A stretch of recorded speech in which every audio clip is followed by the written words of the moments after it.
இன்று சயன ஏகாதசி. விரதங்களில் மிக மிக உயர்ந்தது ஏகாதசி விரதம் என்று சொல்வார்கள்.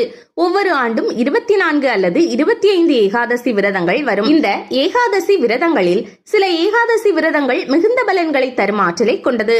குறிப்பாக ஆடி மாதம் மகாவிஷ்ணு சயன கோலத்தில் இருக்கும் ஏகாதசி, அடுத்து மகாவிஷ்ணு படுக்கையில் திரும்பி படுக்கும் பரிவர்த்தனை ஏகாதசி மற்றும் மகாவிஷ்ணு படுக்கையிலிருந்து எழுந்திருக்கும் உத்தான ஏகாதசி ஆகிய 3 ஏகாதசிகளும் மிகவும் சிறப்பானவை.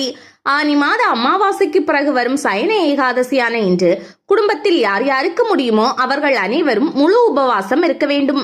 இயலாதவர்கள் பால் பழம் மட்டும் சாப்பிட்டு உண்ணாவிரத நோன்பு இருக்கலாம்.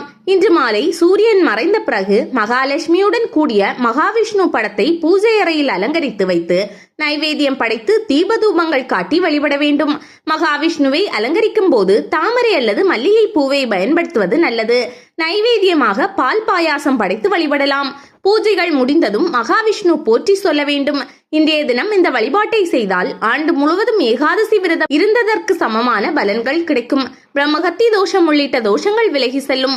மேலும் நல்ல வீடும் அமைதியான வாழ்க்கையும் இந்த வழிபாடு பெற்றுத்தரும்.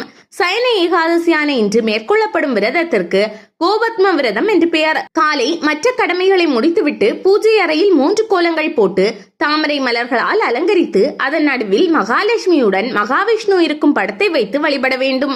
33 முறை வலம் வந்து 33 முறை வழிபட வேண்டும். படமில்லாமல் கலசம் வைத்தும் இந்த வழிபாட்டை செய்யலாம். பிறகு 33 நபர்களுக்கு பிரசாதம் அளித்து சாப்பிட செய்ய வேண்டும். இந்த பூஜை செய்பவர்களுக்கு பாவங்கள் விலகும், பேரன் மூலம் மகிழ்ச்சி உண்டாகும், குடும்பத்தில் லட்சுமி கடாட்சம் உண்டாகும் என்று பத்ம புராணத்தில் குறிப்பிடப்பட்டுள்ளது.